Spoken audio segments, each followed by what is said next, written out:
Perekonomian adalah kegiatan yang tidak bisa terlepas dari segala peradaban. Pada abad ke-18, yakni pada tahun 1756, muncul kaum fisiokrat yang menjadi awal berakhirnya zaman merkantilisme. Pada masa merkantilisme, pemerintahan ikut campur tangan untuk mengakumulasikan surplus untuk membuat negaranya semakin jaya. Namun sangat disayangkan adanya campur tangan pemerintah lebih dinikmati oleh pengusaha atau golongan-golongan tertentu yang bekerja sama dengan pengusaha.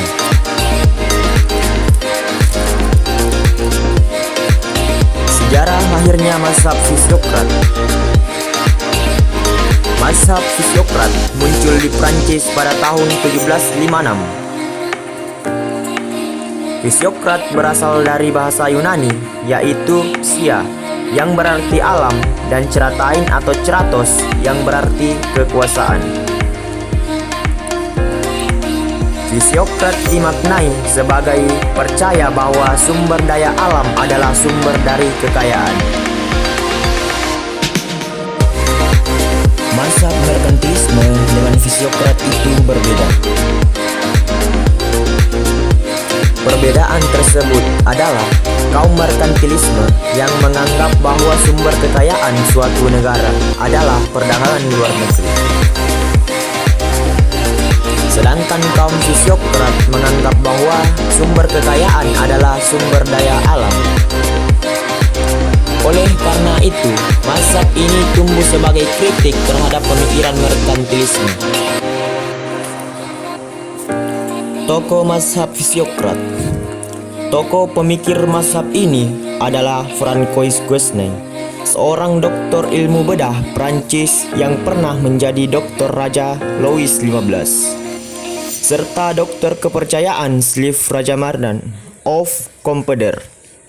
Buku pertamanya yaitu Table of Economics.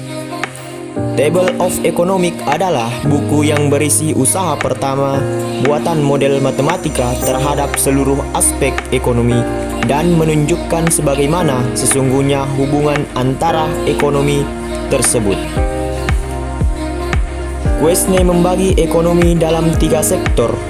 Sektor yang pertama yaitu pertanian yang menghasilkan makanan, bahan mentah, dan lain-lain.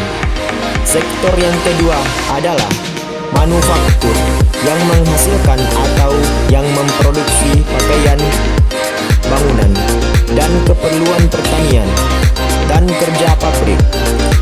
Adapun sektor ketiga adalah kelas pemilik tanah yang tidak menghasilkan nilai ekonomi namun memiliki klaim atau surplus output yang dihasilkan.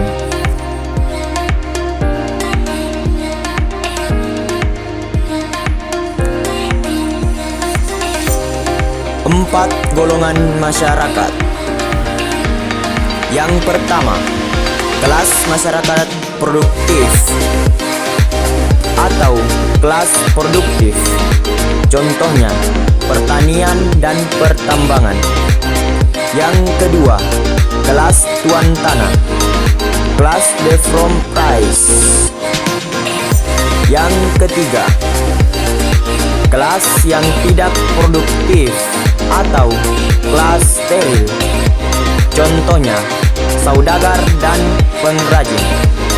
Yang keempat, kelas masyarakat buruh yang menerima upah dan gaji dari tenaganya atau industriawan dan kelas pasif.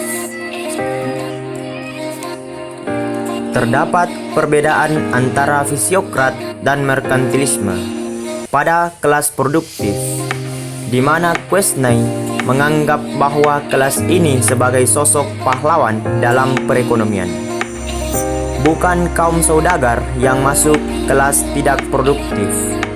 Berbeda dengan merkantilisme yang meskipun petani memiliki peran besar dalam perekonomian, namun mereka terus didesak untuk membayar pajak dengan jumlah yang cukup besar.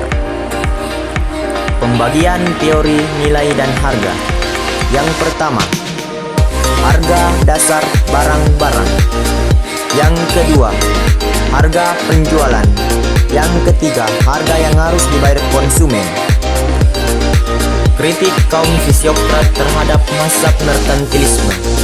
Yang pertama, menganjurkan agar kebijakan yang diambil pemerintah harus difokuskan untuk meningkatkan taraf hidup petani.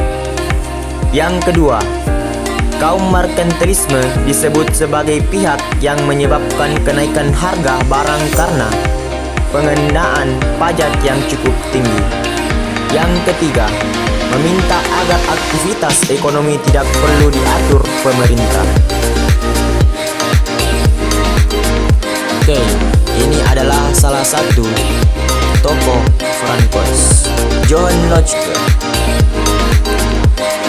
Locke memberikan 5 kontribusi terhadap perkembangan ilmu ekonomi, di mana 3 bersifat filosofis dan 2 bersifat ekonomi. Sumbangan lainnya adalah teori yang berkaitan dengan uang dan bunga. Ia menentang pemerintah mendevaluasi mata uang Inggris karena akan berkaitan buruk pada perekonomian.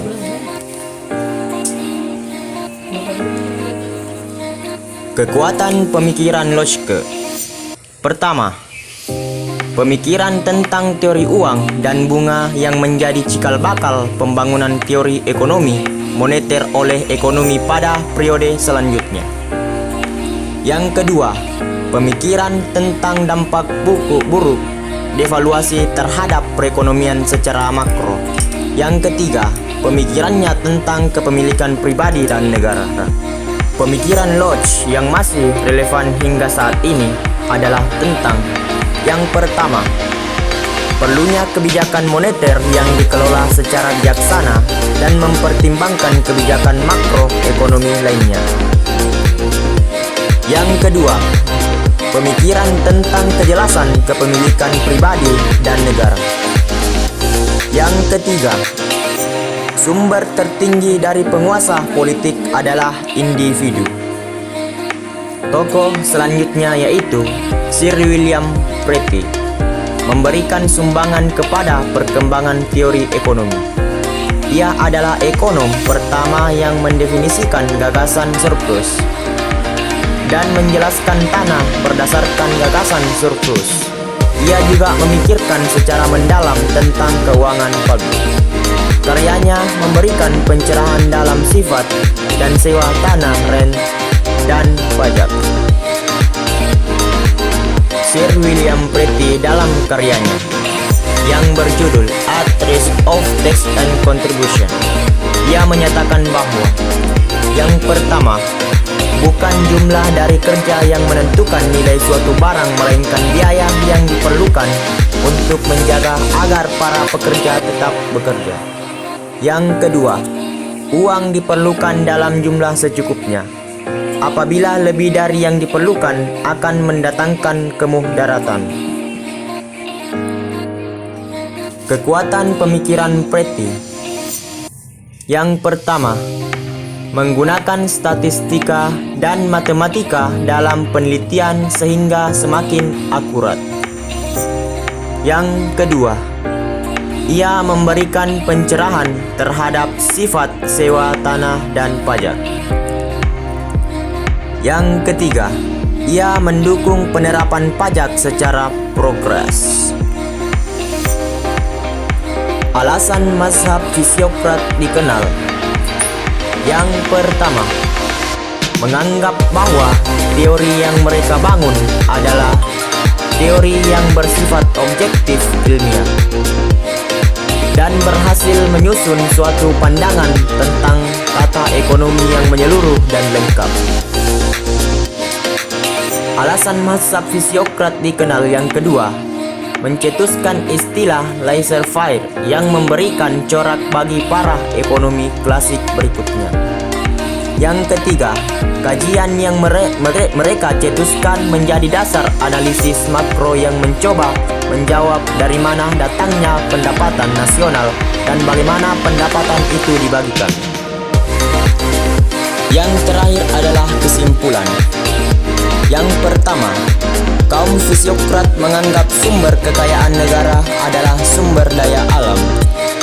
Yang kedua, pemilik tanah harus dibebani pajak.